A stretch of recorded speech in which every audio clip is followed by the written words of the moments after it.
प्रिय विद्यार्थियों, मैं गजेंद्र कुमार महावर, सहायक आचार्य भौतिक शास्त्र, राजकीय महाविद्यालय राजगढ़, अलवर। आज का हमारा विषय है इंटरफेरेंस अर्थात व्यतिकरण। यह बीएससी फर्स्ट ईयर ऑप्टिक्स प्रकाशिकी का टॉपिक है। आज हम इसके बारे में चर्चा करेंगे। व्यतिकरण के बारे में चर्चा करने से पूर्व हम तरंगों के अध्यारोपण का सिद्धांत के बारे में जानकारी लेंगे। तो देखो, तरंगों का अध्यारोपण का सिद्धांत क्या होता है कि जब दो या दो से अधिक तरंगे एक साथ माध्यम में किसी बिंदु या क्षेत्र पर मिलती हैं तो उस बिंदु पर स्थित कण का परिणामी विस्थापन अलग अलग तरंगों के कारण विस्थापन के सदिश योग के बराबर होता है। यानी जब दो या दो से अधिक तरंगे माध्यम के किसी बिंदु पर मिलती हैं तो जो परिणामी तरंग है उसका जो विस्थापन है वो अलग अलग तरंगों के विस्थापन के सदिश योग के बराबर होगा। यह हमारा तरंगों का अध्यारोपण का सिद्धांत है, जिसका उपयोग हम व्यतिकरण के अंतर्गत करेंगे। ठीक है, तो देखिए व्यतिकरण इंटरफेरेंस क्या होता है कि जब दो समान आवर्ती की तरंगे माध्यम में एक ही दिशा में समान चाल से संचरित होती हुई अध्यारोपित होती हैं तो माध्यम के किसी स्थान पर परिणामी विस्थापन अधिकतम या न्यूनतम प्रेक्षित होता है। या कह सकते हैं परिणामी आयाम जो है अधिकतम या न्यूनतम प्रेक्षित होता है, या कह सकते हैं परिणामी जो तीव्रता है वो अधिकतम या न्यूनतम प्रेक्षित होती है। यानी किसी स्थान पर अधिकतम तीव्रता दिखाई देगी, किसी स्थान पर कम दिखाई देगी। तो इस प्रकार की जो घटना है, ये जो घटना है वो कहलाती है व्यतिकरण। ठीक है, ये तो इसकी डेफिनेशन की व्यतिकरण क्या होता है। अब हम इसको अध्ययन करेंगे कि व्यतिकरण की घटना किस प्रकार घटित हो रही है। तो इसके लिए मान लीजिए कि हमारे पास दो तरंगे हैं जो x दिशा में संचरित हो रही हैं और उनके आयाम क्रम से a1 और a2 हैं और उनके सापेक्ष कलांतर कितना है फाई। यानी पहली तरंग के सापेक्ष दूसरे का तरंग का जो कलांतर है वो फाई है। ठीक है, तो गणितीय रूप में हम दोनों तरंगों को किस प्रकार लिख सकते हैं वो देखिए। y1 equal to a1 sine omega T minus के एक्स, और जो सेकंड वाली है उस तरंग को हम किस प्रकार लिख सकते हैं y2 equal to a2 sine omega T minus के एक्स प्लस फाइव। ठीक है, इनको नाम दे दीजिए समीकरण नंबर 1 और समीकरण नंबर 2। आगे देखिए, अब ये दोनों जो तरंगे हैं वो x दिशा में संचरित होती हुई किसी बिंदु पर मिलेंगी। तो अब हम क्या कर सकते हैं, इस पर अध्यारोपण का सिद्धांत अप्लाई कर सकते हैं कि जो रिजल्टेंट तरंग है उसका विस्थापन कितना होगा। ठीक है, तो अध्यारोपण के सिद्धांत से क्या लिख सकते हैं, y equal to y1 plus y2। ठीक है, अब इसमें y1 व y2 के मान रख दीजिए। हमने यहाँ पर ये y1 और ये y2 के मान रख दिए। अब ये जो पद है उसमें देखिए, अगर मैं साइन इसमें है ओमेगा टी माइनस के एक्स को इसको a मान लूँ और फाई को b मान लूँ तो ये हो जाएगा साइन a प्लस बी। तो अब हम क्या कर सकते हैं, इसके अंदर साइन a प्लस बी का फार्मूला इस्तेमाल करेंगे और इसका विस्तार करेंगे। तो साइन a प्लस बी क्या होता है, sine a cos b plus cos a sine b. तो उसका इस्तेमाल करके हमने ये वाला पद लिख दिया है। ठीक है, अब इसमें क्या करेंगे, साइन ओमेगा टी माइनस के एक्स के पद एक साथ ले लीजिए और कॉस ओमेगा टी माइनस के एक्स के पद एक साथ लिख दीजिए। तो ये वाली इक्वेशन हमें प्राप्त हो जाएगी। तो ये इक्वेशन है y equal to bracket a1 plus a2 cos five bracket 1 sine omega T minus के x plus a2 sine five cos omega T minus के एक्स। ये हमें प्राप्त हो जाएगी। इसको नाम दे दी समीकरण नंबर 3। ठीक है, अब इस समीकरण को आगे हल करने के लिए मान लेते हैं कि a1 plus a2 cos phi equal to are cos alpha और a2 sine phi equal to r sine alpha, जहां पर r और एल्फा हमारे पास अज्ञात राशि हैं। ठीक है, इसको नाम दे समीकरण नंबर 4, इसको दे दी समीकरण नंबर 5। अब ये मान उठाकर समीकरण 3 में रख दीजिए। तो देखो हमारे पास क्या इक्वेशन आ जाएगी, y equal to are cos alpha sine omega T minus के x plus R sine alpha cos omega T minus के एक्स। ठीक है, अब इसमें से क्या करेंगे, हम r जो है वो कॉमन निकाल लेंगे और ये स्थिति उस प्रकार की बनेगी जैसे हमने पहले किया था। इसका उल्टा प्रोसेस करेंगे, यानी साइन ए प्लस बी का विस्तार है ये। तो अब हम इसको साइन ए प्लस बी की फॉर्म में लिखना है। तो ये पद आ जाएगा हमारे पास y equal to r sine omega T minus के एक्स प्लस एल्फा। ये वाला पद आ जाएगा। थोड़ी मैथमेटिक्स है, सिंपल मैथमेटिक्स है, कर सकते हैं। आगे देखिए, अब इससे हम क्या कंक्लूजन निकाल सकते हैं, अतः परिणामी तरंग की समीकरण भी समान आवर्ती की तरंग होगी। यानी पहले और सेकंड जो तरंग थी हमारे पास उसमें भी आवर्ती हमारे पास ओमेगा है और जो रिजल्टेंट आ रही है उसमें भी हमारे पास ओमेगा है। यानी समान तरंग की परिणामी जो तरंग प्राप्त होगी वो भी समान आवर्ती की तरंग में प्राप्त होगी। ठीक है, अब हम परिणामी जो तरंग है उसका एम्पलीट्यूड आयाम ज्ञात करना चाह रहे हैं। तो उसके लिए हम क्या करेंगे कि जो समीकरण 4 व 5 का वर्ग करके जोड़ देंगे। तो समीकरण 4 व 5 का वर्ग करके जोड़ दीजिए तो क्या आ जाएगा, r square cos square alpha plus r square sine square alpha equal to bracket a1 plus a2 cos phi bracket बंद का whole square plus a2 square sine square phi. ठीक है, तो इसमें a1 plus a2 cos phi का whole square को solve कर लीजिए तो ये वाला पद आ जाएगा। ठीक है, अब इसमें से क्या करेंगे, ये इधर a2 स्क्वायर है कॉस फाई, इधर है a2 स्क्वायर साइन फाई, इसमें से a2 स्क्वायर कॉमन ले लेंगे। तो a2 स्क्वायर कॉमन लेंगे तो ब्रैकेट में बचेगा cos square phi plus sine square phi. ये हम जानते हैं किसके बराबर होता है, इसका मान 1 के बराबर। इसी प्रकार लेफ्ट साइड में भी क्या करेंगे, आर स्क्वायर कॉमन ले लीजिए और cos square alpha plus sine square alpha इधर आ जाएगा तो इसका मान भी 1। ठीक है, तो इस प्रकार हमारे पास जो पद प्राप्त होगा r square equal to a1 square plus a2 square plus 2a1 a2 cos phi. ठीक है, या आर इक्वल टू आ जाएगा under root a1 square plus a2 square plus 2a1 a2 cos phi. ये हमारे पास जो मान आएगा वो परिणामी तरंग के आयाम को रिप्रेजेंट करेगा। अब इस समीकरण को देखने से पता चलता है कि जो परिणामी तरंग का जो आयाम है वो कलांतर फाई पर डिपेंड करता है, यानी इस पर निर्भर कर रहा है क्योंकि इसमें फाई है। अगर फाई का वैल्यू चेंज होगी तो एम्पलीट्यूड भी चेंज होगा। ठीक है, तो इसलिए ये कलांतर फाई पर निर्भर करता है। ठीक है, आगे देखिए, केस फर्स्ट, जब फाई का मान कितना हो, पाई 0 2 पाई 4 पाई अर्थात दोनों तरंगे समान कला में हो, तो उस केस में जो परिणामी आयाम है वो कितना आ जाएगा, r equal to under root a1 square plus a2 square plus 2a1 a2 और यहाँ पर आएगा कॉस फाई, फाई का 0 रखेंगे तो कॉस 0 का मान 1, यानी ये वाला पद हमें प्राप्त हो जाएगा। ठीक है, तो इस केस में जब फाई का मान 0 2 पाई 4 पाई होता है तो उस केस में जो एम्पलीट्यूड आएगा वो मैक्सिमम आएगा हमारे पास और इसको मैं रिप्रेजेंट कर रहा हूँ आर मैक्स से। तो ये मान आएगा a1 प्लस a2। ठीक है, आर का मान मैक्सिमम प्राप्त होगा और बराबर होगा a1 प्लस a2 की। ठीक है, अब चूंकि परिणामी जो तीव्रता का जो है वो हम जानते हैं कि आयाम के वर्ग के समानुपाती होती है। तो समीकरण 7 से देखो क्या लिख सकते हैं, I equal to I1 plus I2 plus 2 root I1 root I2 cos phi. ठीक है, तो समीकरण 7 है उसमें इधर देखिए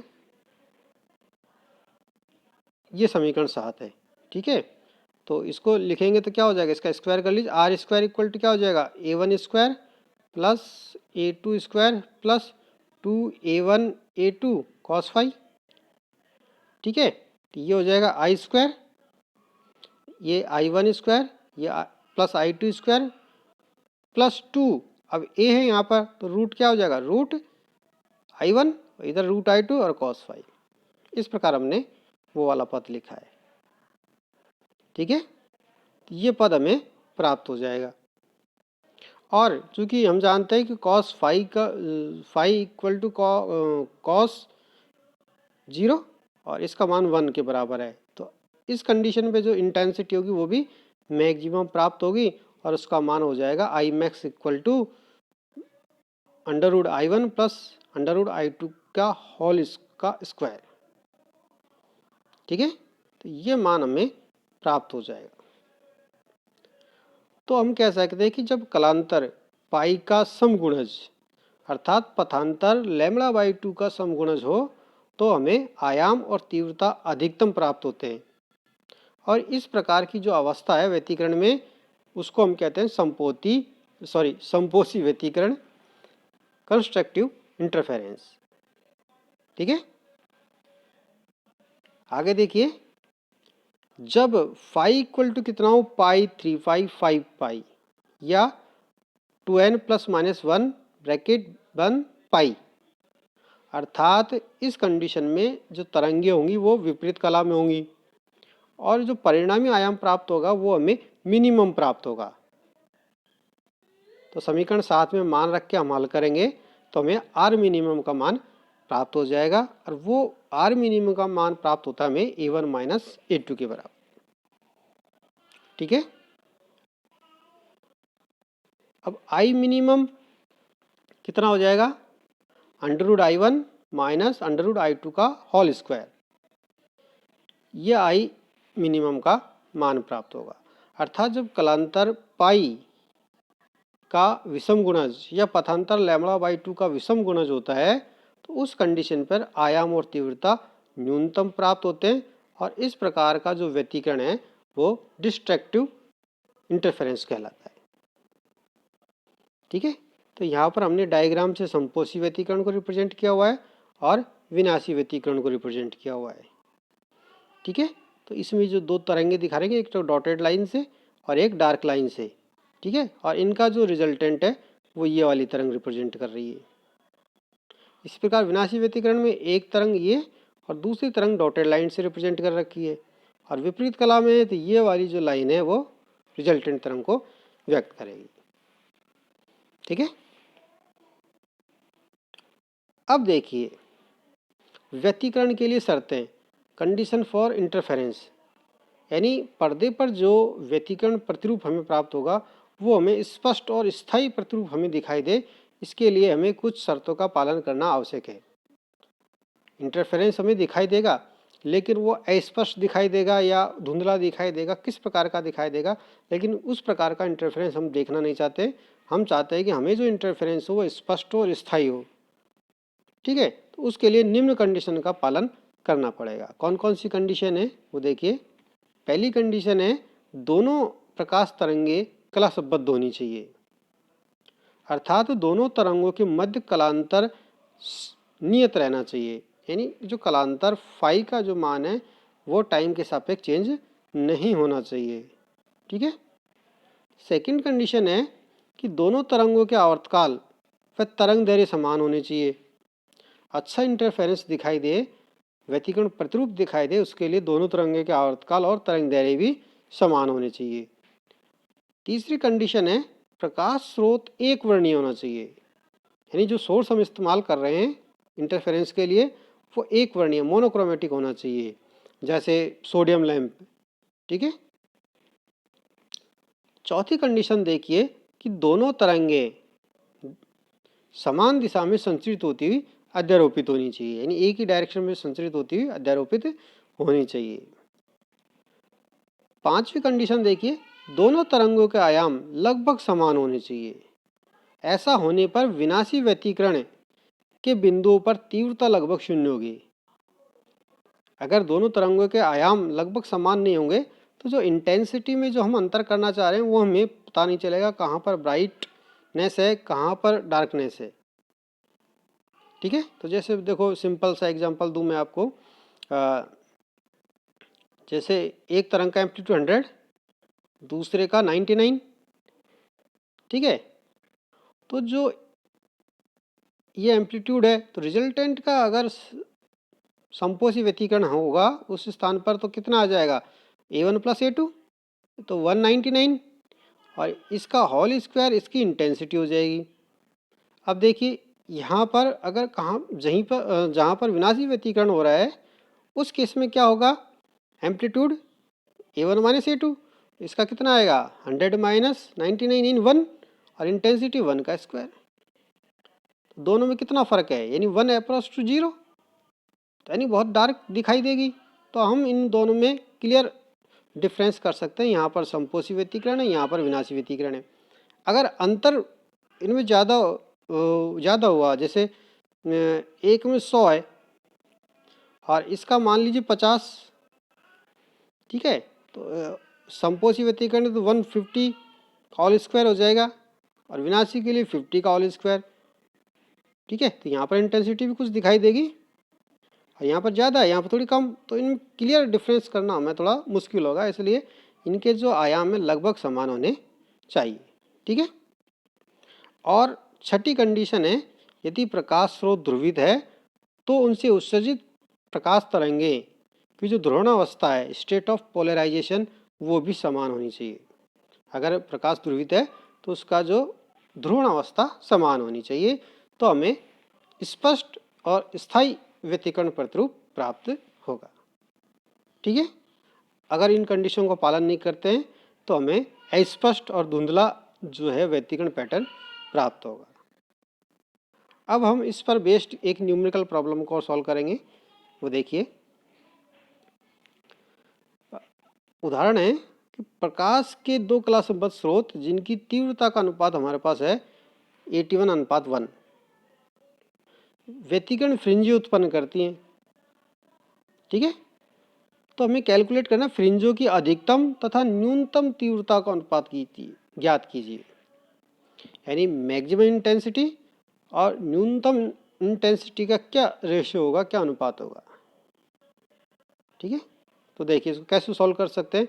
तो पहले तो हमें पता होना चाहिए कि मैक्सिमम इंटेंसिटी का फार्मूला ये होता है और न्यूनतम इंटेंसिटी का फार्मूला ये होता है, ठीक है। अभी हमने पढ़ा है, ये होता है फार्मूला। अब हमें इस न्यूमेरिकल प्रॉब्लम में क्या दिया हुआ है, तो वो देखिए कि इंटेंसिटी का रेशियो दिया हुआ है, अनुपात दिया हुआ है। तो दिया हुआ है, मान लीजिए कि I1/I2 इक्वल टू 81/1, ठीक है, ये हमें दिया हुआ है। हमें कैलकुलेट करना है Imax/Iminimum, ठीक है। प्रश्न से देखिए, फ्रिंजों की अधिकतम व न्यूनतम तीव्रताओं का अनुपात ज्ञात कीजिए। तो ये मैक्सिमम हो गया, ये मिनिमम, इसका अनुपात हमें ज्ञात करना है, मान रख दीजिए, ठीक है। अब डायरेक्टली इसके अंदर हम मान नहीं रख सकते क्योंकि हमारे पास I1 का मान पता नहीं है और I2 अनुपात का मान पता है। तो हमें क्या करना पड़ेगा, I1/I2 में I1/I2 में चेंज करने के लिए हम क्या करेंगे, इसमें से √I2 बाहर निकाल लेंगे। तो यहाँ पर क्या हो जाएगा, देखो √I2 बाहर निकाल लीजिए, इधर से भी √I2 बाहर निकालेंगे, कैंसिल हो जाएगा और ये पद हमारे पास प्राप्त हो जाएगा। इसकी वैल्यू हमें प्राप्त है, मान रख दीजिए, यहाँ पर ये मान रख दिया, हल कर लीजिए तो Imax/Iminimum का मान हमें प्राप्त हो जाएगा, ठीक है। तो इस प्रकार इसको सॉल्व कर सकते हैं। दूसरा, यहाँ से अगर हम चाहें तो I1 इक्वल टू 81/I2, इस तरह भी इसको सॉल्व कर सकते हैं। I1 का मान रखेंगे और इस तरह सॉल्व करेंगे तो भी ये सॉल्व हो जाएगा। फिर I2 से बचेगा, ऊपर भी I2 नीचे भी I2 कैंसिल हो जाएगा और वैल्यू बचेगी। तो हम इस प्रकार भी इसको सॉल्व कर सकते हैं। दोनों तरीके हैं, किसी भी प्रकार से आप सॉल्व कर सकते हैं, ठीक है। धन्यवाद।